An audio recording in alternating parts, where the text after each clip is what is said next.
Hello and welcome to the Doofcast, a film and TV podcast from Doof Media. My name is Scott Daly, and joining me, as always, he's got red on him. It's Matt Freeman. How's it going today, Matt? I do have red on me. It's from blood. Oh. Yeah. Okay. Yeah. Is it yours? No. Good, I think. I had to kill a zombie. Okay, that's fine. This week on the show, we are continuing our series taking a look at the best 25 films of the 21st century voted on by our patrons. Matt, could you please explain for people that maybe are jumping in here for the first time on episode 9 what doofmovies.com is? Well, if you head on over to that website, then you can vote on which movies you think were your favorite movies from the list of the movies in the 21st century, inclusive of the year 2000, obviously, because, obviously. And if you're a paying patron over on on patreon.com/doofmedia, then your vote will be counted toward the total, and that determines the order in which we cover these movies. And the consequence of all that is that we are covering this movie at 9th place, 2004's Shaun of the Dead. That is correct. Shaun of the Dead. How many comedies are on this list right now? Let's look. I mean, this is only kind of a comedy, right? Yeah, I mean, I think it's what I call a good comedy, where it makes you feel things, but it's also funny. Sure. Yeah, not a lot of comedies. No. Midsummer, that's a comedy. Oh yeah, totally. That's so hilarious. You have no idea. I mean, I guess I could kind of consider Mean Girls a comedy. Sure. I think that's it. That's it. Yeah. So this is our highest ranking comedy on the list.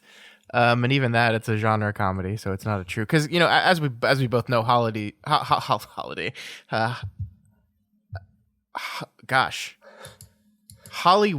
wow, my brain just zombified for a brief minute there. Yeah, it is the wild holiday though. So Hollywood does not make studio comedies anymore. It's a sad thing that is true. So that's why there's not on our list. Yeah. Because I guess they don't make money or something. Who knows?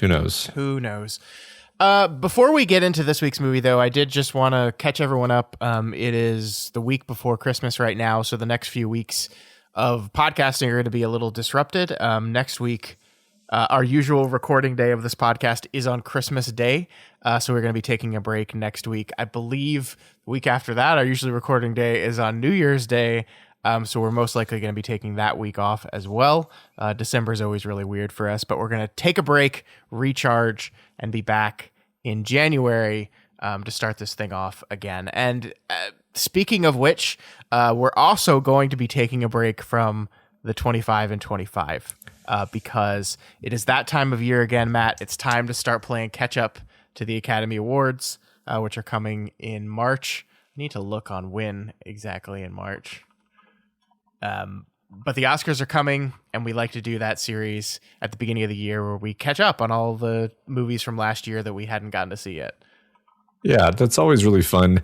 I think people enjoy that. I really enjoy it because in this day and age, you never hear about the movies that are up for Best Picture until, close to the Oscars. And then you're like, I never heard of half of these. And then you proceed to not do anything about it because True. Yeah, but what we've discovered by doing this a couple of years in a row, if not more, have we done it a couple of years in a row? This will be our third. Yeah. So we've done it a couple of years in a row, and both times I have been really glad we did because we watched a bunch of movies that I never would have watched that were really good, different, a wide variety of really interesting stuff. So can't wait to do that again. Yeah, the Oscars are on the 15th of March, so that starting the week of January 5th is exactly 10 weeks away. And there are 10 Best Picture nominees, so that will slot in pretty perfectly for us. Unfortunately, Matt, we do at the very beginning of this whole thing have to play a little bit of a guessing game because we don't actually know who the 10 nominees are until into February. And so it's impossible to watch all 10 movies in time for that. I think we are going to be a little bit lucky this year because I am 99% confident that Sinners will appear on the Best Picture nominations list this year, and we just did an episode on that, so we won't have to do that again. I'm also pretty confident that Avatar Fire and Ash will be on this list, which I believe we're probably both going to see pretty soon. So I'm still working out the schedule of what 9 to 10 movies we're going to be covering on this catch-up series and when. That's, sometimes just largely based on when it's available and when they're not available. But I'm reasonably confident we'll only have to cover 9 of the 10 during this part. And one of them I think we're going to both see anyway already. Yeah. So maybe we'll start with that one and then go from there. Cool. The only thing, knock on wood, I am hoping and praying that Wicked for Good does not make the nomination list. So we don't have to see that one. That's my hope. I also hope that, because nobody wants to listen to us talk about that movie. We found that out last year. Yeah. Painfully true. People did not like that. We did not like it. I mean, you liked it more than I did. I'll say that. I just try to be positive, Scott. Just trying to be positive. When did that happen? Yeah, I know. It's a. All right, Matt. Let's get into Shaun of the Dead. Can you tell me what this movie's all about? The uneventful, aimless lives of a London electronics salesman and his layabout roommate are disrupted by the zombie apocalypse. This movie was written by Simon Pegg and Edgar Wright. It was directed by Edgar Wright, and it stars Simon Pegg and Nick Frost. It is movie number 1 of the Cornetto trilogy, and it's one of my favorite horror comedy zombie movies ever. Yeah, me too. Matt, what did you think about this movie on your latest revisit? Yeah, my 50th rewatch. It's great. It's we've talked about the Cornetto trilogy and Edgar Wright in the past, and we, I think, are very much on the record as loving Edgar Wright, the way he does things, the way he the velocity, the feeling of velocity and an excitement with which he directs and shoots and edits the films. I think that him and Simon Pegg are a match made in heaven. Simon Pegg is, despite being wildly beloved, I think still kind of underrated. He's doing comedy and drama, at the same time, woven together, sometimes both at once. He's just a genius. I will say, and perhaps this will be, I don't know if you'll agree with me or not. I like Hot Fuzz significantly more than this movie. So, interesting. And that's not to say I dislike this movie. I'm just it's not even a hard debate for me. So, I just thought it was really interesting that this one was so high on the list, and Hot Fuzz is kind of nowhere to be found. I just thought that was interesting. That's interesting because I think I like The World's End the best out of the 3 of these movies. So we're in agreement that this isn't the best of them, but we disagree on which one it is. I actually don't even know if that's true. I think I might think that this is the best of the 3, but I just really like what The World's End is. The World's End. Yeah. The World's End. Yeah. Is doing, and I think that's it's really fun seeing both Simon Pegg and Edgar Wright over the course of this trilogy kind of refine their storytelling sensibilities, refine their Edgar Wright's directing sensibilities, and Simon Pegg's performance as an actor. And I just feel like that had reached its peak in The World's End for me. And I know that's kind of an unpopular opinion because I think both Hot Fuzz and Shaun of the Dead are generally liked more than The World's End. I think World's End is less of a crowd pleaser. There's something about it that strikes me as being more cerebral, and the metaphor is less obvious, which is not a bad thing. It's just a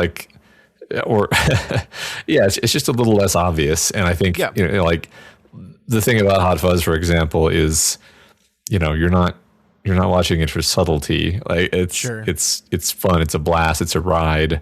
And it's very obvious with what it's doing. And that's what I like about it. I guess I should clarify. I said it was nowhere to be found, but actually it's, Hot Fuzz is number 45 on our list currently. So a bunch of people did vote for it. It's got 15 total votes and it's at 45th place overall. I haven't found World's End yet, but I think also just World's End for whatever reason is just less well known. I think I only watched it the one time that we watched all the Edgar Wright movies to discuss Edgar Wright. Yeah.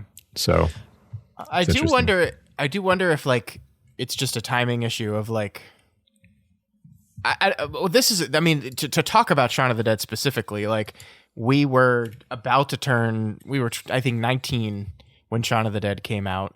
I had kind of quite never seen something like it before. And I think that is just, I had never seen something quite like Edgar Wright behind the director's chair, sitting in the director's chair before, because it just like, that's what, on this rewatch, what I was thinking about a lot is just like the energy and speed at which the jokes fly at you in this movie. I also like don't know how much like British humor I had consumed at 19, Mm-hmm. So I was still like learning a little bit more about British humor, but like the references and like the tie-ins and like, I mean, just like the things that become Edgar Wright staples where the characters just like say what's going to happen and you don't even realize it at the time. Like the one in this one I'm thinking of is where after Liz has dumped him, Shaun and Ed are sitting at the bar, and Ed was like, here's what we're going to do tomorrow. And he basically lays out the day exactly how it plays out in the movie. He says, we're going to wake up, we're going to start with Bloody Marys. And then the first zombie they come across is a woman named Mary. And it just like, that's the kind of thing that Edgar Wright like just continues to do throughout all of his films, and it's delightful, and I love it, and I love the way the comedy is told, not just in the jokes that the characters are saying, but also the frame itself is telling us jokes and things like that.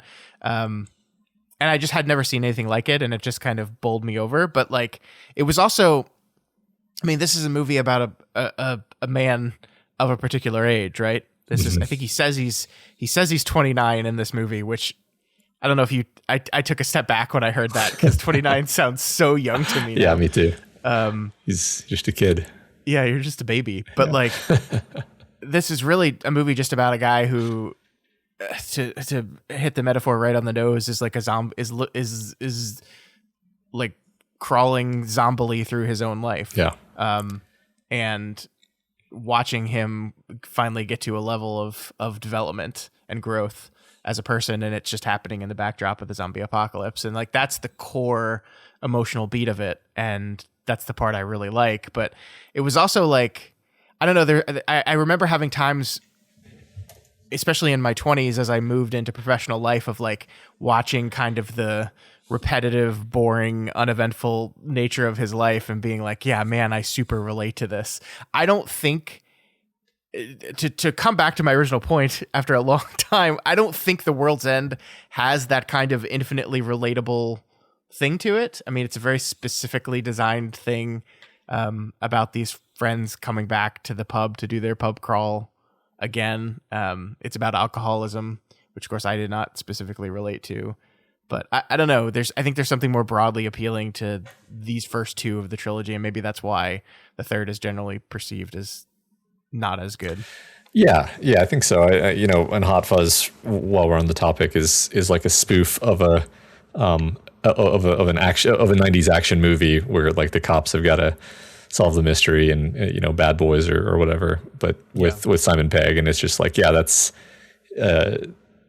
just a very funny premise intrinsically, whereas like severe alcoholism and themes of suicidality are not like crowd pleasers, like I said a bit ago. Yeah, I mean, all three of the movies are kind of send-ups of movies in their genre a little bit. Shaun of the Dead is a send-up of a zombie movie, but like in a very like Simon Pegg and Nick Frost, or Simon Pegg, Nick Frost, and Edgar Wright, all three of them were like obsessed with Romero. And like that's why they wrote this movie. That's why they created this movie. But it's like, so a comedy send up that also loves the source material. I think the same is true with Hot Fuzz. They're making fun of those kind of action movies, but from a very like, we love these things kind of way. Yeah. And I mean, The World's End is a send up of a science fiction body snatchers thing as well. But it's just, it's a little more removed from that. I don't know. Maybe just the world changed between 2004 and 2013, and it's just like these things work differently. I don't even know. Yeah, I don't know. It is funny. This is supposed to be a conversation about one movie, but because it's part of this Cornetto trilogy, and because I think because we talked about it as a unit in the past, those thoughts are just more available to me. But I keep kind of comparing what they're doing with these different movies, and how they're similar, but also how they're different. But this movie, I think, shares the quality with those other two, which is it is a send up, right? It is a satire, but it's also just a really good iteration of the thing that it is. It's a good zombie movie, even while being a satire. Like, it's got good gore.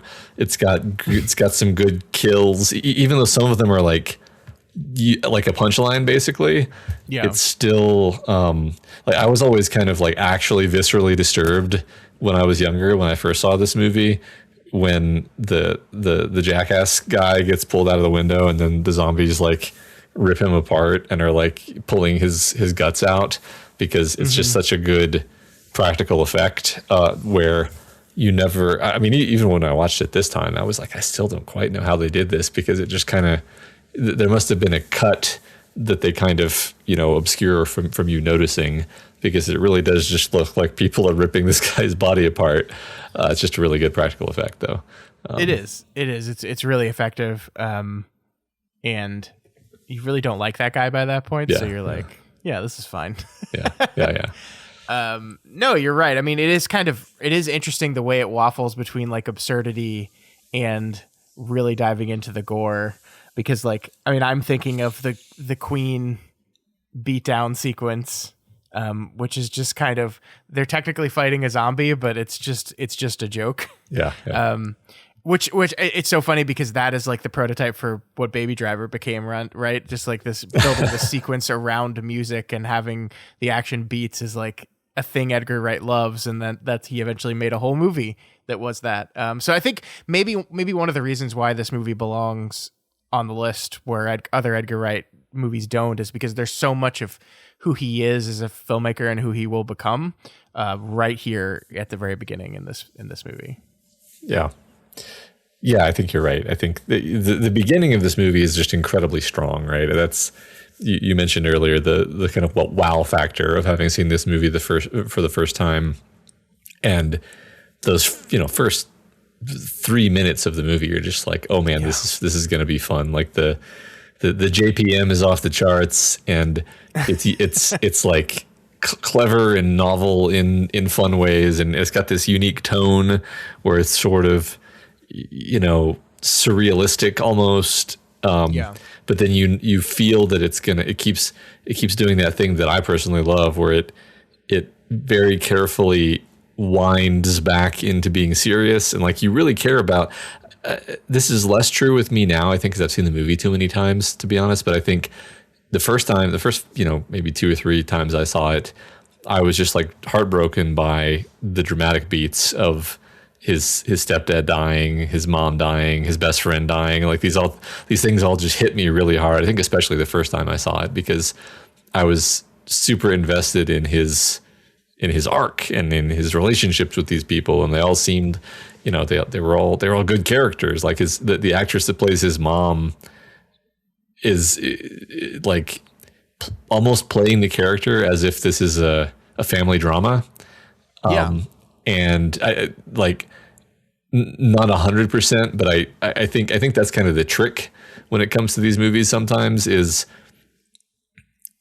there are a lot of characters who are basically straight men, and that helps that helps you play with the tone the way that they do, where it allows you to be serious when you want to be serious, and then ridiculous when you want to be ridiculous, by sort of focusing on different characters for those moments. Yeah, and I think it's so important that they take those moments seriously, because that is the movie, right? The zombie stuff is the backdrop, is the fun, is like the impetus for the jokes. But Shaun's relationship with his stepfather, his relationship with his mother, his relationship with his girlfriend, and his relationship with his best friend, like these are the core emotional beats of the movie, and so we should play them straight. And of course there's funny moments in it too. Like it is amazing that we go from his father sorry, not his father. Shaun would correct me. Although not by the end, he wouldn't correct me. Right. Bill Nighy's character, we go from his dying, and then he turns into a zombie, and then we have like a comedy scene with they're stuck in the car with him, and he's got the child locks on because that was something established earlier in the movie that he still has the child locks on for some reason. And then he's talking to his mom, trying to convince his mom to leave him because there's nothing left of him in there. And then he turns the music off. The zombie turns the music off in the car because that's the joke.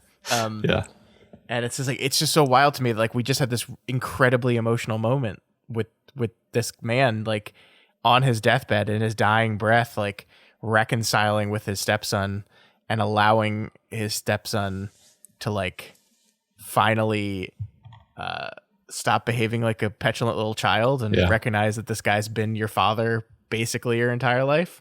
And then we can just go to a joke from there because those moments are played straight. Yeah, he's been trying to be, and and he finally appreciates it. I love that it starts out with him hearing his stepdad has been bitten and going, just like pulling the receiver away from his mouth and going, we might have to kill my stepdad, and just like and then that actually paying off dramatically. That's one of those things where on paper I would just be like, I don't know if that works, and then it works great, and then like you said, then we go back into humor, but all of the beats are dramatic and they land. And again, I want to just mention again, we already said it, but Simon Pegg, he kind of carries the whole Cornetto trilogy because it very often carries whatever he's in. Honestly, he's just very fun to watch. He has such an expressive face. He can switch from making you cry along with his character to being the butt of a joke to being like a serious like a serious character or having a serious moment very rapidly, and he just pulls you along, and he's one of my favorites. I've always loved him. Yeah, I mean, the fact that you, not to again talk about the other films in the Cornetto trilogy, but you can believe him as this kind of hapless, lovable loser in this movie, and then in Hot Fuzz he's playing like the sharp as a tack, no nonsense police officer that's like that's actually two got his shit is two together. Is pretty remarkable, actually. That's one of the things I love about the trilogy is he's these two totally different characters. Yeah and no, he's the key to all of it, and it's like, it's so interesting to me ultimately, like looking at this movie about these guys who were like this, so much of this movie was autobiographical from the people that made it. Like I believe the Ed and Shaun relationship is just based on Simon Pegg's friendship with Nick Frost, which like is funny to hear, but also in the back of your mind you're like, oh, isn't the whole thing like him actually learning that this guy is kind of like an idiot and is holding him back a little bit? Well, that's not entirely true, but it's like he needs to get his shit together. I actually love what the movie says about that, is that like ultimately he needs to get his shit together and stop just fucking around with this guy all day every day, but that there's still time and room for fucking around. Just in moderation. Right. I mean, the way this is me maybe projecting a bit, but I'm like, it's not that Nick Frost is holding him back. It's that he is using that as an excuse to be held back. He likes to go to the Winchester every night. He likes to live in this state of arrested development because it's comfortable. It's not, Nick Frost is not doing this to him. Nick Frost is a convenient excuse. That's at least my interpretation, and sure. I think, I think you're right. Nick Frost is not the one that made him forget to make the dinner reservation. He did that all on his own. Exactly.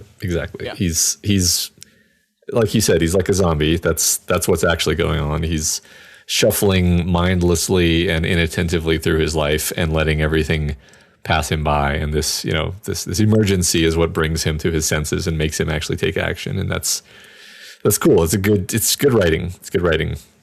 Yeah. You mentioned Bill Nighy a minute ago. I just, before we kind of like entirely move away from this, one of the things I love about these movies is that they get these amazing, usually British character actors like Bill Nighy or like Jim Broadbent in Hot Fuzz, who plays the chief inspector. Yeah. How did they get these people? That's kind of what I was saying. Where it's like these guys are the best. Like Bill Nighy he's not only is he just objectively great, but it's like, yeah, we're gonna, like, basically as a joke, we're casting Bill Nighy as a guy who is going to be a zombie, and then so we introduce him in a way where he basically jump scares you, and the jump scare is that it's Bill Nighy, like because of the way he looks, and it's that's one of the great, obviously, we talked about Simon Pegg. Simon Pegg's great. Simon Pegg kind of carries the movie, but then it's like, okay, but then you have these other amazing character actors just absolutely making everything crackle. And like, I think that when I think, part of me was a little surprised when I saw this movie, like number 9 on our list. I was like, wow, really? Like those are kind of light, fun movies. I don't think of them that way, really. But then I was immediately like, well, I really like these movies, so other people like these movies. That makes sense. So they would end up kind of high on any given list. That kind of makes sense. And I think that is a big part of it. Is the tight writing, the excellent Edgar Wright direction, and then these fantastic actors all coming together and doing their small part to add together into this amazing ensemble. And it's like there's nothing wrong. They're flawless, right? they're flawless movies. That's one thing you can say. Yeah, no, I agree with that. I mean, I had the same reaction when I saw it that high. Was like, and even now sitting here, like, do I really think this is like the 9th best film of the entire 21st century? Maybe not. But I really like it, and it's a lot of fun, and it's one of those movies that I will watch every time I see it's on, no matter where I start with it on. It's just delightful. It's just delightful, and it's just deep enough and just saying just enough to make it like being worth considering outside of just the funniness as well. I really like, and maybe now I'm wondering how I will change my opinion of this movie as I age, because like I'm now definitely out of the lifestyle and like the way of thinking that Shaun finds himself in this movie. But I still continue to find him hilarious, and this I guess maybe what I'll say is I was more defensive of Shaun when I was his age, because like I recognized a lot of my uncertainty and like lack of ambition in him. Uh-huh. And so when people are like pointing things out, like what I'm thinking about when I'm saying this is the scene when he goes to work. We have the scene at work when everyone else is just like being shitty to him. And I remember having like this really defensive reaction where I was like, man, fuck these people. Like he's just doing what he can. It's like, well, he's working this job. He's not very good at it. Yeah. And like, it is like a job that he definitely got as a teenager and just like kept staying there. And there's nothing wrong with that, except that like, it's just, he's kind of indifferent to it. And then like trying to step up and be the boss, and everyone's like, come on, man, you're ridiculous. Yeah. I it's funny. I never thought of it this way explicitly, but now that you say that, it's like, yeah. And in fact, I'd go so far as to say, that's why I like Hot Fuzz so much now, is because I identify more with the overly serious and careerist cop main character than I do with the slacker main character of this movie. Although that was probably reversed when I was younger, and I in fact, if I really think about it, I think I didn't at all relate to Nicholas Frost or whatever his name is. Until I got older. So that's really kind of interesting. It's Nicholas Frost. It's something like that, right? I don't actually remember. Wait, what are you talking about? I thought that was the name of the cop in Hot Fuzz. No, Nick Frost is the name of the actor who plays Ed. Okay, what the hell am I talking about? Nicholas Angel. Nicholas Angel. Yeah, Angel. Yeah. Yeah. No, I think it is funny that like at a certain point in your life, you very much relate to kind of the slacker who's just a zombie walking through life, and then at a certain point in your life, you relate to the guys who's definitely overworking and needs to switch off a little bit. Yeah. I definitely understand that transition. And then if you live long enough, one day you'll relate to the alcoholic who's just trying to chase his youth. Just recapture that one fleeting moment of his youth. Yeah, I can't wait. I can't wait till that movie is the one that resonates.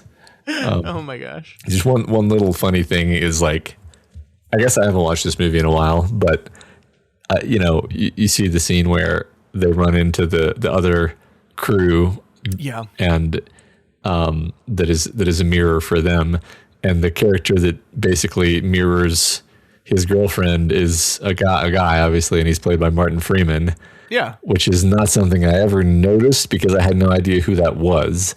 So that's how long ago it's been since I saw this movie, I guess. But it's kind of funny because it's like, I guess vaguely connecting to this idea of these movies having all of these fantastic character actors. It's like, oh, Martin Freeman's in this. Yeah. And I guess he probably had an amazing career that we just didn't know about because we didn't watch a bunch of British films, but then he was Bilbo. So then he was Bilbo. Yeah. No, I mean, it's really fun to see all these people kind of just pop into these things and do that kind of stuff. The guy who plays Pete, I recognize from other things. Like he ends up playing the Tick in the Amazon live action version of the Tick. Yeah. I think he was in, he's been in a lot of things, but like this is, I think, just the first thing I saw him in. So I always see him as, hey, it's Pete. Also, I mean, this is another thing that is a transition of my reaction to this movie, where the first time I saw this movie, I was just like, Pete's just like a fucking annoying asshole. Mm-hmm. And I watched this movie at 40 and I'm like, Pete's right. Yeah. It's 4:00 in the fucking morning. Yeah. Got work. It's Sunday night. I've got work. What are you doing? Go to bed. Yeah. You useless. And also your roommate, he doesn't do anything. He doesn't clean up. He's an asshole to you for no reason. You just asked him to pick up a little bit. Yeah. And they can't even leave the fucking door closed. Like, get it together, y'all. Yeah. It's funny, okay, so this is the thing that I think about when I think about these movies sometimes is like Nick Frost, Ed, the actor Nick Frost, he's supposed to, the narrative is like, oh, this guy is actually a loser who IRL is holding back, Edgar Wright. Is Edgar Wright or Nick Frost or Simon Pegg that he's friends with? I believe it was Simon Pegg and Nick Frost. Okay. So that's what I thought too. But like my point was all three of them were friends, but yeah. But like the thing is, he's like actually always great in these. Like he's very funny, and I love. So first of all, he's very funny, and he's funny in the way that is called for by the movie specifically, which varies between movies, and then also like I really love the parts in this movie where he's serious, which like particularly in this movie where like times when people are yelling at him or kind of belittling him, and you see him get really like dark and angry, but like he's angry at them for talking to him this way, but he's also kind of angry at himself because he kind of feels like they're right, and you just see all this like conflict and resentment and like he takes you on a journey. And maybe this is because I've watched the movie so many times. You pay more attention to stuff happening in the background. So maybe the scene is not about him, but you see him having this facial journey in the background of this character who has kind of come to see himself as this loser that everyone else sees him as, but he doesn't like this, but also he's sort of narrativized himself into this corner where it's like, but it's fine. It's fine that I'm like this, fuck those guys. I'm fine that they're actually the idiots because they work too hard and I'm just enjoying my life. And, I don't know. I think he's actually an important pillar of this movie's dramatic functioning, because he's not just the comic relief. He definitely is the comic relief, but he also has this depth, this other layer to him.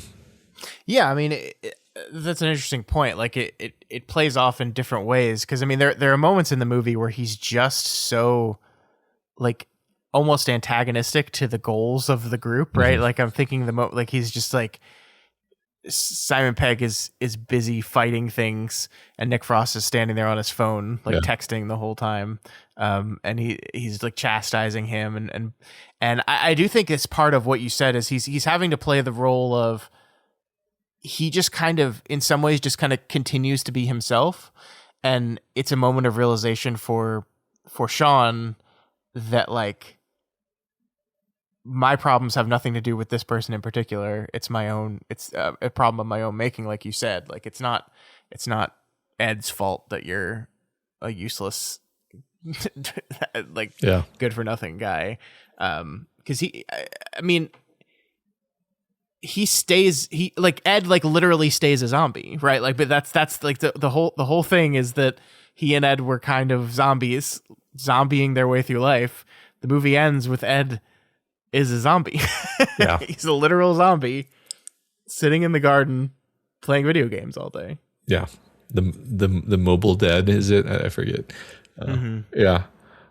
I love that ending. It's the perfect sort of bittersweet ending for a movie like this, where you have had all these dramatic moments and you've also had these comedic moments, and it's like, oh, he is with his friend, but his friend is dead. It's just you kind of get to have your cake and eat it too. And because the movie has walked this fine line of seriousness versus comedy, it ends up actually working. I don't know. I love how comedies have this ability to make you feel, I think in many cases, stronger emotions even than straightforwardly dramatic movies. I feel like we talked about this for some other movie recently. I don't remember which one it was, but I guess just to reiterate the basic point, like the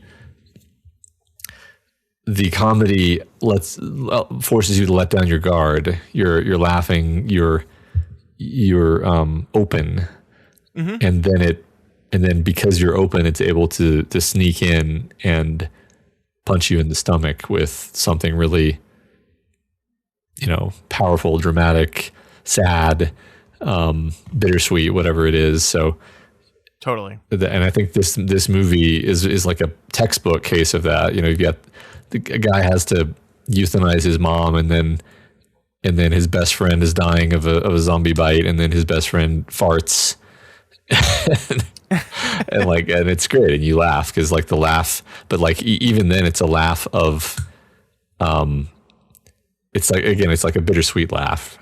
It's just a kind of a miraculous movie, and I'm so glad that it did so well that they kind of just did this thing 3 times. It's great. And Edgar Wright has continued it through his career. Like one of the things that I love, like this is a movie that just understands how much of comedy is just set up and payoff. Like, I mean, the thing you just mentioned there, the farting is just a callback joke to that event happening earlier at the beginning of the movie.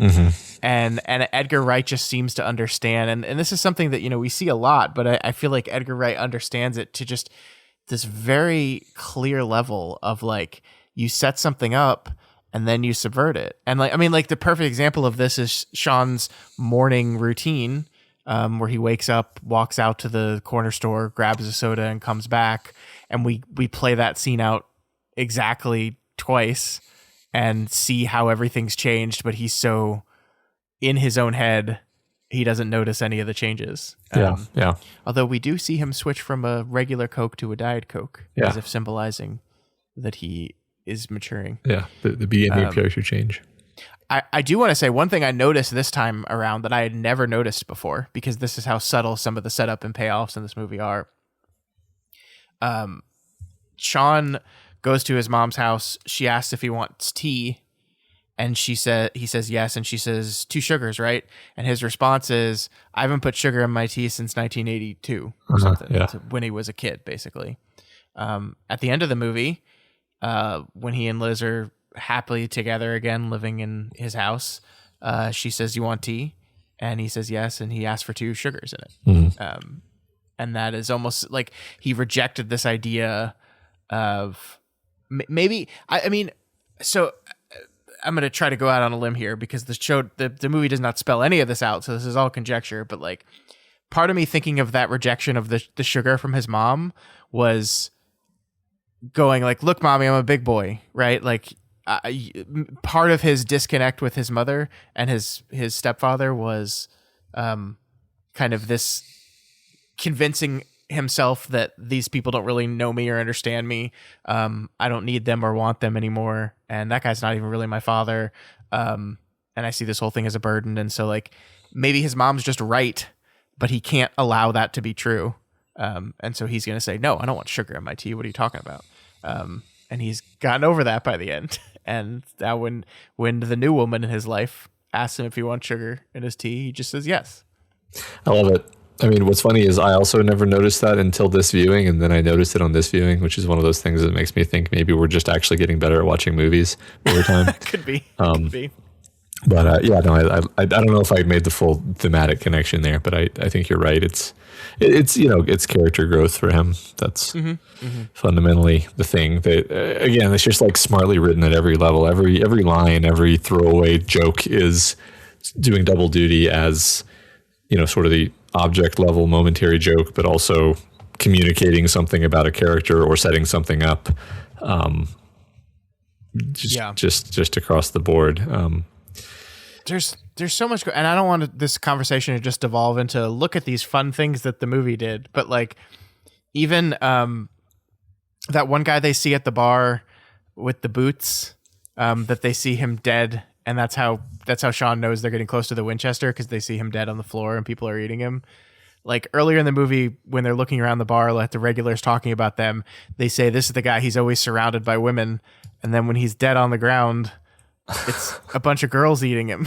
So he's literally surrounded by women. Like, and this is like everywhere in this movie. Like it's like almost every scene has something like this where it's a callback to an earlier moment. Yeah, totally.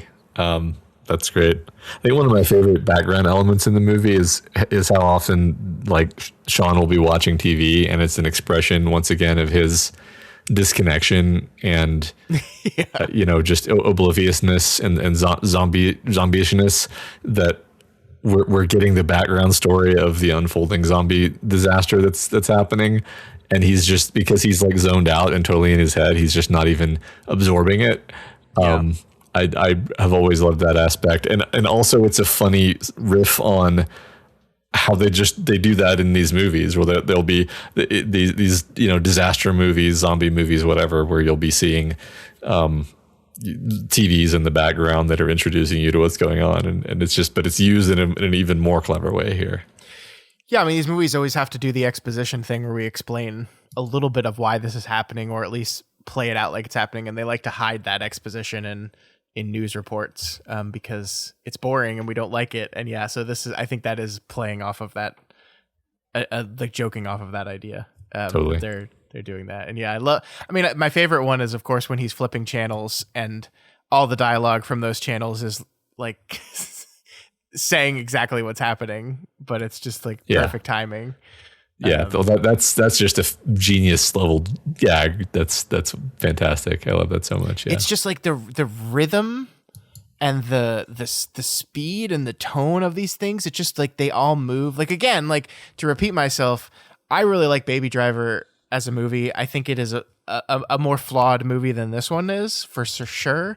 But like it's like a mastercraft in managing pace and tone. Because like that's like the challenge Edgar Wright set up for himself in that movie is I'm going to match basically every beat in this movie to a song, and therefore I'm going to have to like be very aware of pace throughout the entire thing, and he just does it, and it's all here, right? It's just like not the music part of it is only explicit in like the Queen sing along moment, but yeah. It's all here in like how it moves and like how the camera moves, how the actors move within the frame, how the frame changes and moves, the energy both behind and in front of the camera, and it's just like he's just a great filmmaker. You know what's funny is until this time you mentioned Baby Driver, I was like, yeah, Baby Driver was also a good movie. I'm not sure why Scott keeps bringing up Baby Driver, and then I'm like, oh yeah, he. You did not realize that this was an Edgar Wright movie. Yeah, I mean, I did at some point in my life, but I forgot. That's crazy. Yeah, it's interesting because that feels different from these movies, right? I mean, it's being more serious, right? So. Yeah, I mean, and he's evolved as a filmmaker. Like the last movie he did before The Running Man, which I still haven't seen, is a film called Last Night in Soho, which has a very different feel to it from these movies, but is still recognizably Edgar Wright, but just a very different type of movie, a very different feel of movie. And I really liked it. I mean, I know that I don't think Last Night in Soho was received rather popularly, but I really liked it. It's just different it's just different in all the ways that I like seeing his career evolve. Have you seen The Running Man, the new one? No, I haven't. Yeah, I think I forgot that was Edgar Wright somehow, which is stupid because I definitely knew that at one point, but man, that needs to be on the top of my list. What was I thinking? I know. It's just one of those things where it came out at a time that did not line up for me to be able to get out to the theater, but it's like Edgar Wright and Stephen King. Yeah. I was so excited when I heard he was making this. I mean, I guess part of why I cooled on it a little bit was it was not very favorably reviewed. It didn't do very well. Yeah. Maybe I allowed that to convince myself that it wasn't worthy of my time to run out and watch right away, but that's silly and ridiculous. And I need to see this movie. Yeah. I mean, I feel like even if it's like, flawed and not one of his best or whatever, it's like, he's never really missed as far as I'm concerned. Right. He's just great. Have you seen Last Night in Soho? You probably no, I have not. If you haven't seen that. That's one that I think a lot of people would call his miss. Okay. I don't. I don't. Yeah. Interesting. I also remember I have this very distinct memory of seeing Scott Pilgrim vs. the World with some of my friends. That movie came out in 2010, so I was up here. I was 25, and I had all my young 20 work friends, and we all went out and saw Scott Pilgrim vs. the World. None of them knew what it was at all. I knew it was based on a graphic novel, and I knew it was Edgar Wright. And I walked out of the theater, and I was like, that was incredible. I loved it. This was a great movie. And every single one of my friends was like, what the fuck was that? That was way too long. I did not like any of that. For a second, when Nega Scott shows up at the very end, one of my friends, Justin, him, was like, I thought the movie was going to go on for another 15 minutes from there, and I almost walked out. And I was just like, whoa, that is wild how different of an experience we had with this movie. Yeah. I think okay, when did that come out exactly? 2010. Okay. So I would have had no children, but yeah, anyway, whatever, it doesn't matter. I don't distinctly remember watching that movie, but again, it's that movie is, if anything, is sort of his farthest in the direction of style, right? Just, it's so stylized. Yeah. It's he's doing the graphic novel. He's trying to make a comic book movie in the strictest sense of that meaning. Exactly. I mean, this movie is stylized relative to most movies, but that movie is his Sin City. He's just going for it. And I would say, that I don't really remember what I think about that movie on the whole, honestly, because I think I've only seen it once 15 years ago. Gosh, I've watched this movie so many times. Part of I will admit this because it was many years ago now, but part of my rewatching of this movie was this was one of the first movies I saw Brie Larson in. She plays his ex. Yeah. And she does that whole one song performance, which is a song by, I believe, a band called Metric. And I feel like I watched that scene of this movie a lot when it came out on Blu-ray. Yeah. That's reasonable. I am what I am. You know what I mean? I do. He's kind of great. He's kind of great. Once again, it's weird. I don't feel like this is just a horrible backhanded compliment, but I'm like, this is the best Edgar Wright movie, really. But then we just talked about how your your feelings toward these movies shift over time. I think I even distinctly remember watching Hot Fuzz the first time and kind of not liking it that much and feeling like, oh yeah, that was kind of fun. And then it grew on me to the extent that it is just one of my comfort movies now. I just will pop that movie on when I don't have anything else I need to watch. Hot Fuzz is just like one of my favorite movies from that standpoint, and that was definitely not always true. So that's just interesting. I don't know.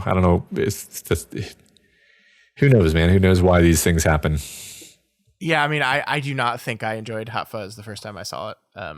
I could not inspect the why of that at all. I do not remember, but I remember being with you where like I just was like, Shaun of the Dead is way better than this movie. Yeah, it's just a opinion I remember having. But now, and I watched it and I just love it. I love it. I love it so much. I don't know if I'm ready to say I like it better than Shaun of the Dead. But I mean, they're both just, I don't even want to compare them too much. They're both just excellent. Yeah. I guess one thing about both, maybe about both movies is like, they are kind of more fun on a second watch. Yeah. And I think it's kind of the same reason in both cases. It's like, you don't really know, like, what is this movie? Like, you're like, on some level, the first time you watch these movies, they're so new and crazy and wild that you're like, I don't know where we're going. I'm overwhelmed. There's so many jokes happening all the time that it's actually moderately hard to follow the plot or like even pay attention to the plot in a straightforward way. Yeah. I find that especially true for Hot Fuzz, actually, because it's like a murder mystery and you're like, I'm trying to like follow the murder mystery, but also there's so many other things going on. And then after you have it in your head once, then you're like, okay, I get it. I know what's coming. And then you can kind of just sit back from it a little bit. Yeah. Yeah. I think they're both movies that benefit from the attitude of just like, I'm receptive to what this is doing. You know, I mean, I think that's generally true, but I think it's especially true for these movies. Yeah. Yeah. No, I think that's right. I can't think of a Edgar Wright movie I've never enjoyed more on a second watch. Yeah. Yeah. I like the problem I have with us talking about comedies is like, I feel this constant pull to devolve into just talking about the parts of the movie that we thought were funny. Yeah.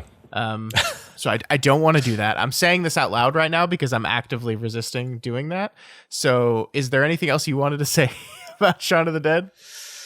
No, I think we did a pretty good and for us remarkably concise job talking about like why it is so high on this list, despite being kind of a silly comedy as it were, and I think part of it is that I know that we've talked about Edgar Wright in the past and this movie in the past, so I think I'm good. But yeah, go ahead if you had anything else you wanted to say. No, I'm good too. Yeah. No, I really, really enjoyed this movie. I watched it last night. I stayed up late and watched it, and then ended up watching some of Hot Fuzz today. Yeah.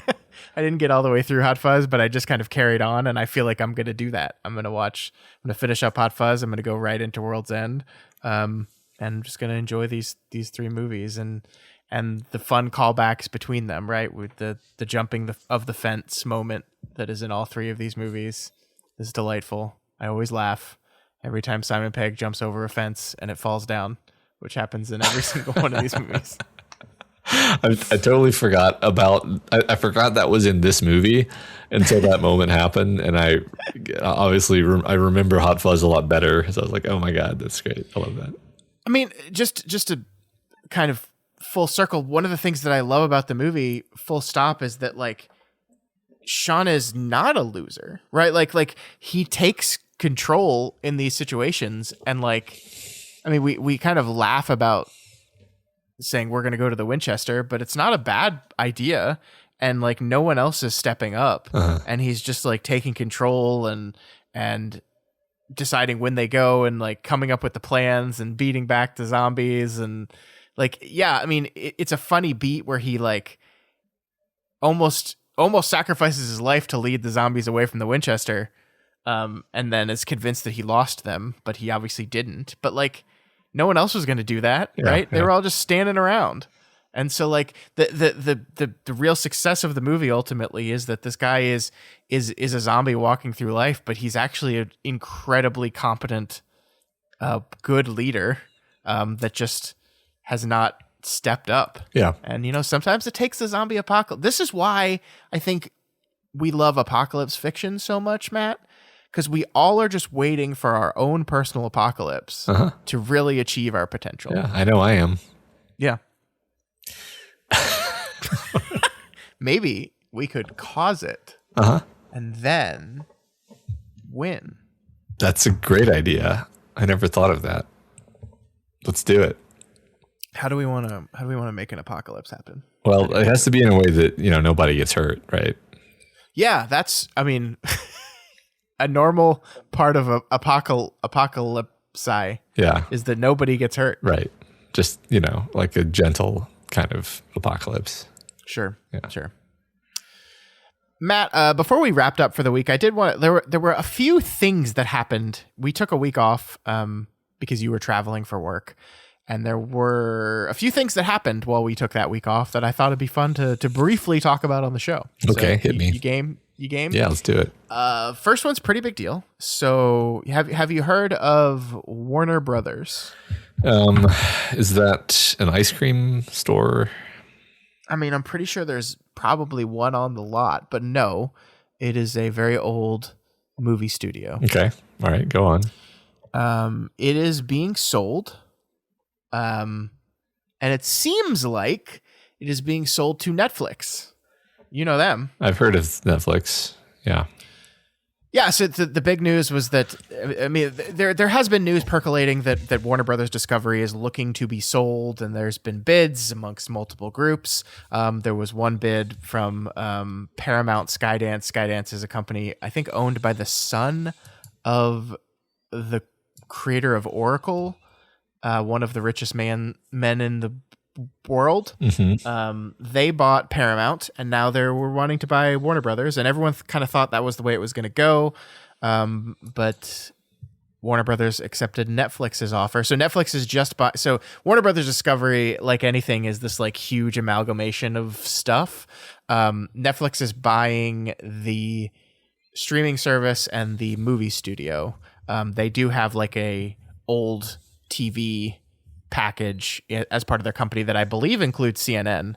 That is not being purchased by Netflix as part of this deal. They just want the streaming service, the library of films, and the movie studio. I guess I want to get your take on this, because my take on this is bad. That, like, first of all, whoever ends up actually buying it, whether it is Paramount, I guess I should say Paramount like launched a counter bid that was like an aggressive takeover bid where they were basically going to the shareholders and saying, hey, shareholders of Warner Brothers Discovery, we're going to offer you $30 a share, all cash offer. Netflix's offer has a lot of Netflix stock baked into it, but Paramount's offer is like all cash, $30 a share. I think it's like ends up being like $108 billion or something, like this is like the largest private equity transaction in the history of forever. And they're basically saying, do this, we're the better offer. It's all cash for the whole company, not pieces of the company, the whole company. You shareholders will get more money. Warner Brothers has rejected that bid, and now there's like a bunch of lawyer shit happening we don't have to talk about. But how are you feeling about like which either way this ends up? Because I'm not feeling great.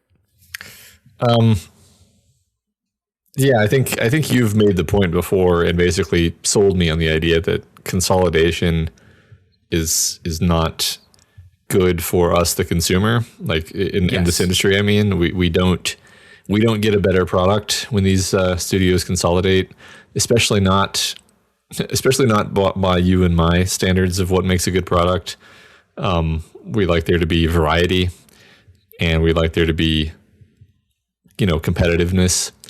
Yeah. And the consolidation reduces variety and creates like monolithic sort of noted to death movies. And frankly, just kind of going off of stuff you have said before, but you've sold me so completely on this that I'm just like, yeah, I think for the reasons you've mentioned before, it's bad. And it's hard for me to see a silver lining. I mean, it's just like, I guess somebody thinks they're going to make more money this way. Otherwise they wouldn't have bought it. Yeah. But I don't think the way they're going to make money is going to be anything that benefits us. So that seems bad. Yeah, I mean, we're taking the bold stance of being pro-consumer because we are the consumer. And I agree with you. I mean, I think my biggest thing right now is I'm trying to weigh the option of which one of these two things I think is worse, because like arguably if Paramount buys Warner Brothers, that is worse if you are an employee of Paramount or Warner Brothers, because those are two movie studios. And when you combine two movie studios, you're going to have a lot of redundant positions. So I think more people will be laid off in a Paramount purchase than in a Netflix purchase, right? Because Netflix does not have a movie studio. So there's probably less redundant like employees in a Netflix buys this situation. Though I am sure there will be layoffs, as there are always layoffs. So like if I'm like, for the entertainment industry and for the healthy employment of people in the entertainment industry, which one do I want more? I don't know. But and then there's the other side of the coin that is like Netflix is very anti-theatrical model. They don't like putting movies in theaters. They think theaters are anti-consumer, and they think they are offering a better option. I believe Ted Sarandos, the CEO of Netflix, has said that they are going to continue to follow any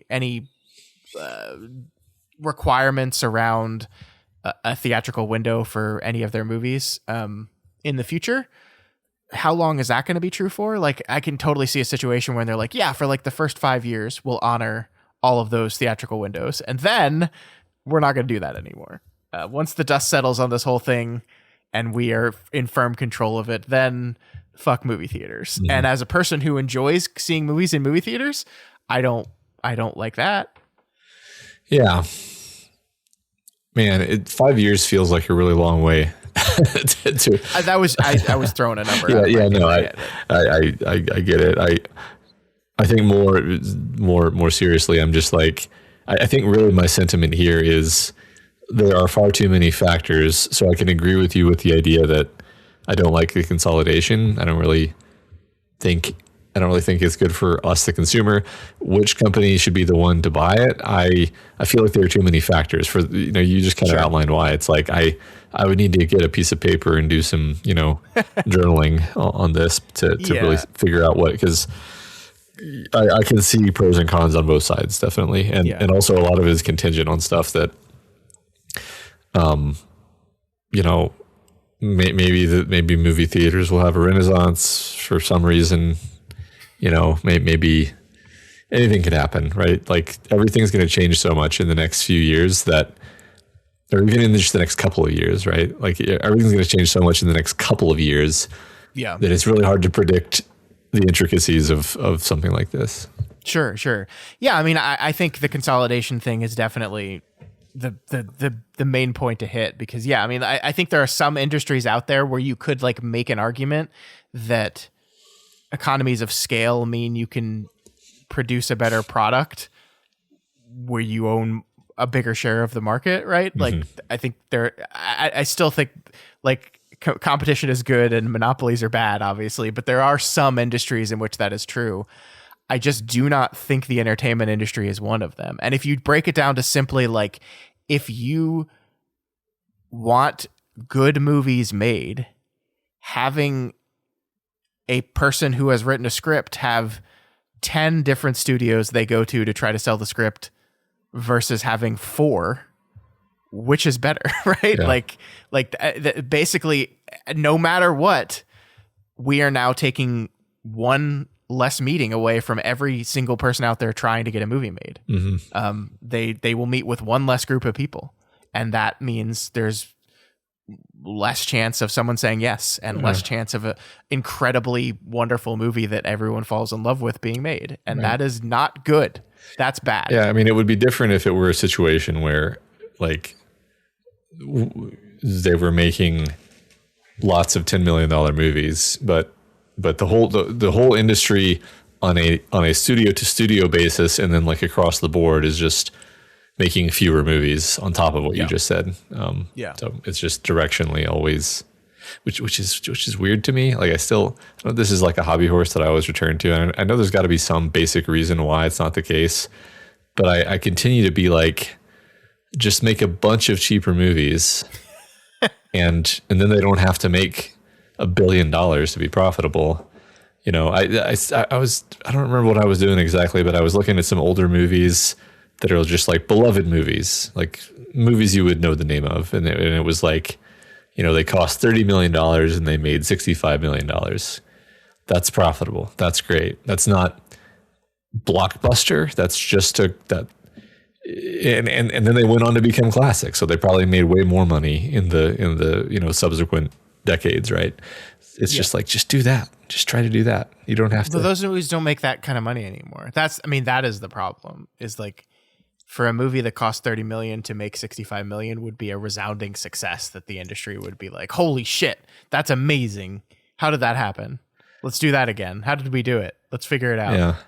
But they do sometimes. You know, sometimes they still do that sometimes from time to time. They'll make a movie for 10 million and then it makes 200. And I'm just like, okay, so the reason why this was so profitable is because you made it cheaply. If you had made it expensively, then it wouldn't have been as profitable. So just make them cheaply. I don't know, man. Yeah, but how do you know? Like, I mean, you could make 100 $10 million movies, or you could make Zootopia 2 and spend $200 million on it, but it makes 1.1 billion at the box office. Yeah. Again, it's complicated. I don't know. Like it is ridiculously complicated, and it's like I don't blame businesses that are choosing not to do this. But I don't know how to fix it, and it's like a lot of times people are just like throwing darts at walls, right? Because you just don't know what's going to break out and what's going to be super successful. You know, I think this year was a perfect example of that, where you had that Blumhouse film Megan last year. I think it was last year, that like blew up. That was huge.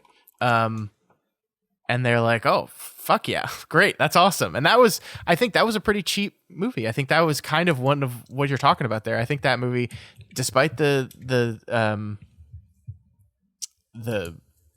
all the CG, was made relatively cheaply, because that's kind of what Blumhouse does, and it made $180 million worldwide. Yeah, and it cost like, 12 apparently. So yeah, I mean that's exactly right up your alley. And then they're like, fuck yeah, let's do that again. And they made another movie, and it bombed. It bombed. Like they went from 190 million to 40 million. And it's like one of those things where like you're just kind of shaking your head going like, what happened? It's just, well, part of what happened is people have the attention span of a goldfish. And it's like, oh yeah, I liked that thing when it came out last year. I don't care about it anymore. I don't care about that. And that's exactly what happened here. That just nobody cared about the Megan sequel. And so they're like, what the fuck do we do? But, so at least when they made the Megan sequel, they only spent about $20 million on it instead of $200 million, right? So I'm just like, I know, like on some level know that I'm being dumb, because like the people who are making these decisions have access to more information and are well paid to make decisions. But I think it's just my own personal desires. I'm just like, I would love it if there were 10 times as many movies, and they were all little weird passion projects from filmmakers. And I don't need 7 different Hollywood stars to be in every movie. And, you know, I agree, because when I think about billionaires, I just get mad, and I'm like, why aren't you just doing this? Exactly. Like you could fund this whole thing, and you're a billionaire. Yeah. It would cost a trickle of your money. We talked about how like they could just buy our goodwill. They could, Yeah. well, why don't they? Yeah. I don't know. I am trying not to doom and gloom too much because like this industry has survived for 120 something years. It will survive this.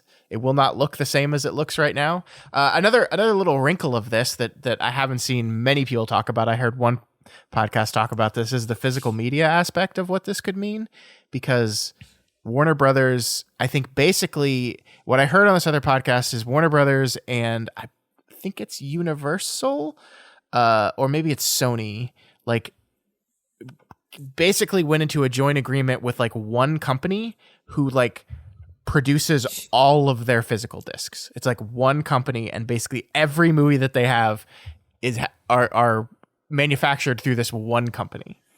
And so it's like the unanswered question is like, if Netflix takes over Warner Brothers, is it going to want to do that deal anymore? What happens to physical media, of which I love? Yeah, because Netflix doesn't do physical at all. Yeah, that's a weird one. I mean, you'd think they'd want to get into that business if it. I don't know. Again, this is too complicated. It doesn't. That business does not make a lot of money. Yeah, it does not make $0, or no one would do it. But especially in a world like I mean, I literally just saw an article yesterday that was like, here's all the Netflix original series leaving Netflix in 2026, and I was like, huh? Yeah. But those are theirs though. Yeah. Why would they? And it's because they like shop them around other places. If I can sell this for, a few thousand over to this other streaming service, that I can make money off of that. If it's sitting on my service, I'm not going to make money off that. And it's like, so in this world of like fickle, you're paying this monthly fee, but you don't actually own anything, and it could be taken away from you and you can't watch it at any moment. Like I want discs more than ever, Matt. Yeah. And the idea that Netflix could swoop in and take that away from me makes me very sad and scared. Yeah, I do think it's absolutely absurd that Netflix paid to have this content created in the first place, and now they're taking it off of their platform. It's I mean, I get you just explained why they do it business wise, but it's like it's undermining people's ability to trust in this as a sort of shop. It's like, this is the Netflix brand, and now you're associating the Netflix brand with unreliability and what you want. It strikes me as like, we've talked about the streaming wars forever at this point, and I'm just like, after all these years, I feel like the reason I often go to Amazon Prime, is because I know that I'll just be able to go there and either find the thing that I want there streaming, or I'll just be able to rent it. Mm-hmm. And so it's a one-stop shop, and there is a degree of certainty and comfort and familiarity with that. Whereas if you have Netflix, and especially Netflix, where you can't even like rent stuff through Netflix, it's like, why would I go to Netflix if I wanted to find something? Because now you've removed my trust. I don't even know that I'm going to find things that should be there. And so it's you make a few grand here and there, and then you sacrifice your brand reputation. So just seems bad. Just seems stupid. I don't think they care about that though. And it's weird to feel this, because like undoubtedly in the past 10 years, a whole bunch of incredible movies were made because Netflix was just in this build phase and was just like throwing money at people, because they were like, we need to build our content library. We need to have the most amount of content. So they were just like throwing way too much money at people. And it's like, I'm like, hell yeah, that's great. So like, I'm in this really weird place with it too. Like the other thing we haven't mentioned is Warner Brothers Discovery owns HBO as well. And so HBO would be part of this deal. HBO would be owned by Netflix. Now, HBO has this very well-earned reputation of like prestige, well-made, well-written, some of the best TV ever, right? Mm-hmm. Does that go away in Netflix? Like what does that even look like? Yeah. Do we And again, from a consumer perspective, like how long until everyone's just paying for Netflix, and then you have to add on tiles. You have to add on your HBO tile, and it costs more than HBO costs right now. Yeah. And it's like, yeah, it's just. It does worry me because what we just said about brands, like, and you said they don't care about it, and it's like that's bad because why do you buy HBO? Like if you just are thinking purely with the business mind, it's like you buy it for the brand. You buy it for the brand recognition of like, this is the premium stamp, all of this great stuff. Everyone loves it. If it's on HBO, if it's an HBO TV show, you're like, oh, so it's like probably good in the following ways, And if you take that and then you just kind of, abuse it, then you very quickly it just ceases to have the cachet of being the HBO brand. And then it's like, well, you've just wasted your money because now you have these 3 letters, which might as well be any letters because it's no longer HBO. Actually, HBO is something that you killed now. So, one hopes that they do understand like the importance of maintaining a brand and maintaining like the brand quality.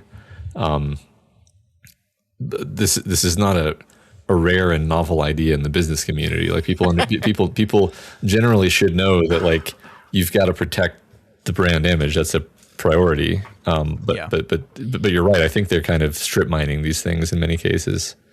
Yeah, and to be fair to Netflix, like Warner Discovery was also already doing kind of a bad job about this with HBO. Before any of this sales stuff, like we joked about the whole HBO Max thing and the debacle of HBO Max to back to HBO Max. And the way they kind of diluted and messed up the brand because they had kind of HBO and then they had their ideas with HBO Max where they were trying to be like a Netflix competitor. And so they were throwing a bunch of stuff on that service that did not match what you would think the HBO brand represents. There was a lot of trash TV on that service. And so arguably the brand is already diluted. And so, yeah, to try to be positive here, maybe the silver lining of this is that Netflix is buying this because they understand HBO and what they want is to carve that out and just say like, we want this because of what it represents. Now, the flip side of this is like, I have a hard time believing that someone would spend a shit ton of money to buy something just because they want to leave it exactly the way it is, right? Like normally you want to buy something because you want it to help build on something else, right? So I don't know. I don't know how any of this looks. It can't be good for consumers at the end of the day when there are less companies out there making things. Yeah. I think we're in agreement there. Yeah. So we'll find out. This is not going to close anytime soon. There's going to be a huge legal battle between Paramount and Netflix because Paramount is furious and thinks that they're getting a raw deal and that Warner Brothers is not like keeping up with their fiduciary duty to their stockholders in rejecting their deal. And so this is going to be a whole long thing. And then, of course, the government has to approve this. And who knows what's going to happen there because you never know with this government we have right now. Yeah. They like Paramount more than they like Netflix, I think. But I don't know who Donald Trump likes on any given day. So, that largely depends on where the things will go. Yeah, and this could just drag out for a long time too. Yeah, this could legitimately be a thing that the next administration, whoever that is the one ultimately approving the deal or not. Yeah, these things take a long time to suss out for sure. Yep. So yeah, I don't know. We'll see. The one thing I do know though, Matt, is that the Oscars are moving to YouTube. Did you know that? Did you know that's happening? No, I did not. I did not know that. Yeah. The rights to broadcast the Oscars were up for sale. And we was wondering whether it was going to be ABC again or be somewhere else. And YouTube won the bid. So from 2029 through 2033, the Oscars will be streamed on YouTube. So we got a little while before that happens, but doesn't that feel weird to you? It definitely feels weird, but this is the one piece of news you told me today that is not dismal because it's like, wow, so I'll be able to watch it and not have Yes. it die in the middle of the feed. Because if I trust YouTube for one thing, it's the ability to provide videos to me. Totally. However, are you ready for Mr. Beast to host the Oscars? It couldn't be worse than it's been in the last in recent memory. I mean, yes and no. The thing about it is, despite all the trials and tribulations and issues I've had with the Academy Awards, ABC's tenure with the show, I think the thing that they did nail was kind of the prestige of it. That it is like this is the most important movie award event of the year, and I do wonder if YouTube taking over the reins distorts that a little bit. It's just like I'm just imagining you rolling from like some fucking React meme content to the Academy Awards.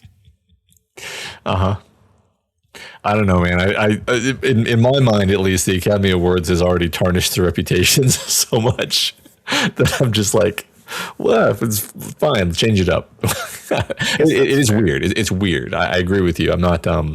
It feels like the end of something major to be like, yeah, we're not even really going to try to do this on TV anymore. But frankly, part of it's just like, yeah, I mean, nobody watches TV anymore. That's been true for years. So, I mean, that's very true.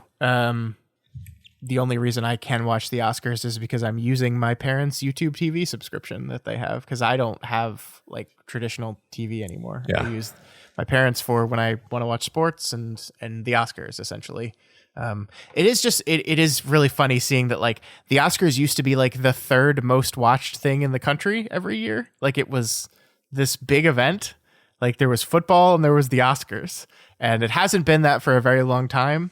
And so I think this is like a natural kind of continuation of that idea of it's sliding out of relevance, that now it's on it's on YouTube, which, like, I'm joking around. YouTube is the biggest streamer in the world, and it's not even particularly close. Like, we're talking about Netflix and their domination in the industry, which they certainly have, but like Netflix doesn't like this because they call it comparing apples to oranges, but like just like watch hours per month, YouTube wins by a lot. Oh, sure. Yeah.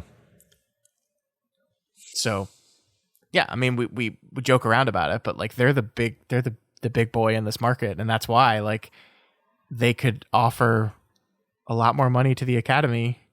I think basically the argument I understand between ABC and the Oscars was like, ABC's like, all right, we'll pay this much, but if we pay that much, you've got to like take like 10 of the awards and do them not during the show, and then just do like a reel. You've got to ensure that it's only going to be 3 hours, and if it goes over, you have to pay us like a penalty fee. And then the Oscars are looking at that, and they're looking at YouTube that's like, yeah, we'll give you however much money you want, and we don't care. Yeah. No stipulations. Right. Yeah.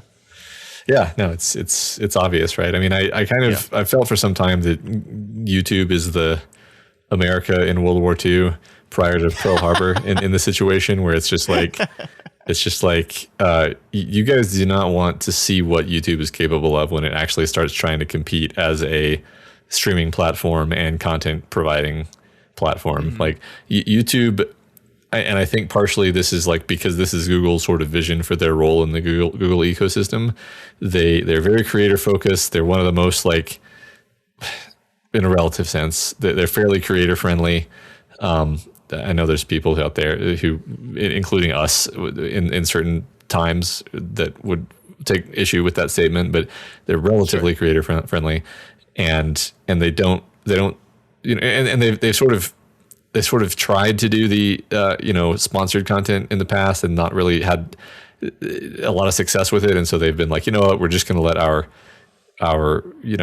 creators make us infinite money and not actually try to manually manage this, and that's worked really well. But I'm like, at some point they're going to try that again, and they're going to do a better job next time, and then you're going to see a lot of there's going to be movies made by YouTube at some point, is what I'm saying. I think you're probably right. And when that happens, everybody's going to shit their pants because they have infinite money. They have yeah, they could do anything. Yeah.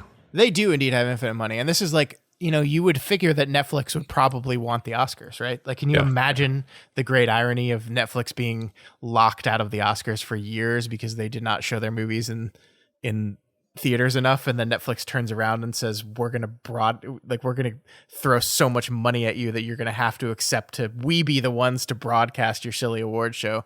And Netflix was interested in that, but they didn't win. YouTube won because they could do more. Yeah. I mean, just like think about the example of Apple TV, and where Apple went from being a company you never associate with content to being a company you associate with, prestige content. Yeah. Like that, and they just decided to do that one day, and then they did it, and they succeeded. And they're taking a massive loss on it, but it doesn't matter. Exactly. It doesn't matter. It's branding. And YouTube could very well do the same thing. Is kind of what I'm saying here. Yeah. Yeah. No, you're right. It's a weird time, Matt. Yeah. It's a weird time. It is. I agree with you. Like 2 years from now, the landscape of this industry is going to be so different that I think we will be having an entirely different conversation. Yeah. And I can't even predict what that's going to be. Me neither. Yeah. All right. Well, I think that's going to do it for us this week and this year. Yeah.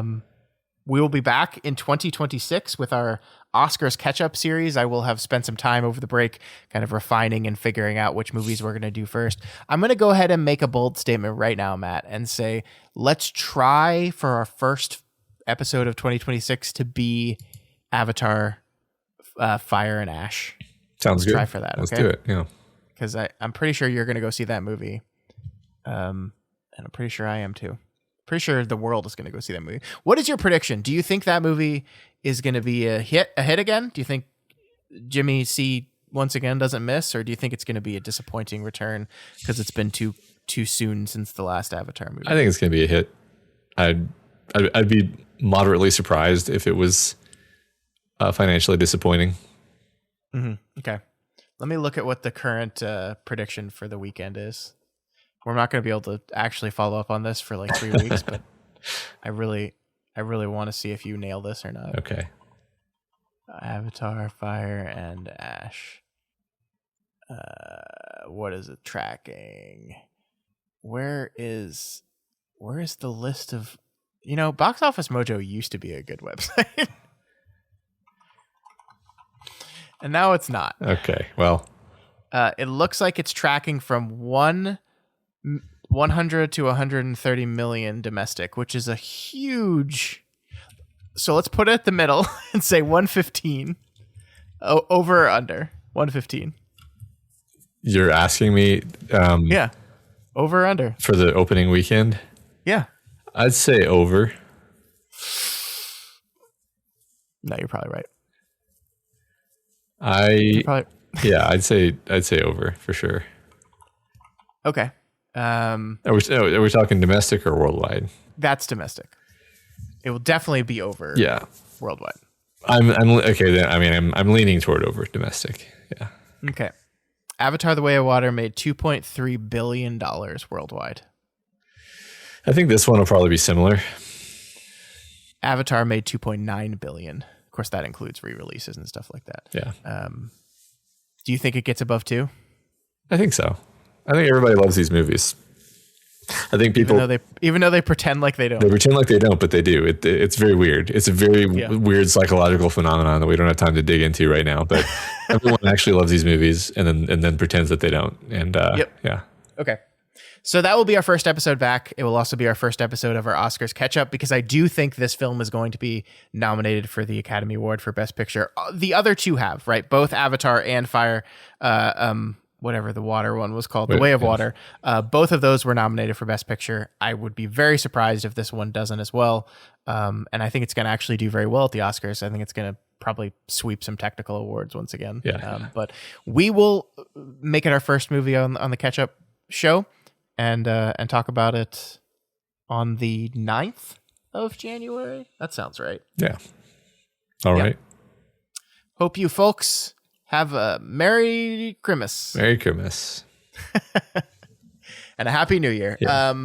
Yeah, so that's going to do it for us. If you want to talk to us about Shaun of the Dead, you want to talk to us about the Cornetto trilogy, or about which company would you rather own Warner Brothers, you can reach out to us via email at doofmedia@gmail.com, over on X at doofmedia, on Instagram at doofmedia, or on Reddit, reddit.com/r/doofmedia.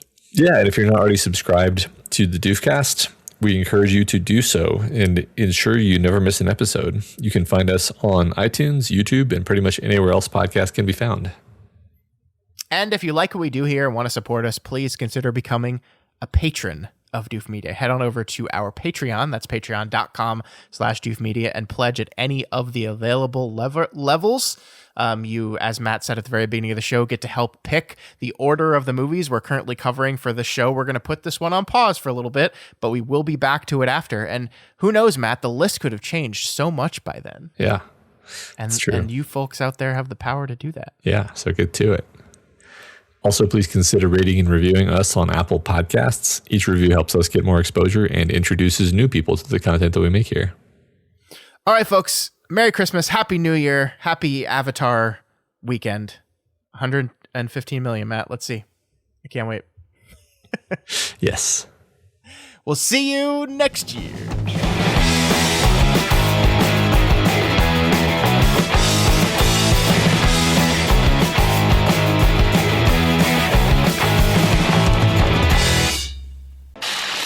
My name is Doof, and you'll do what I say. My name is Doof, and you'll do what I say.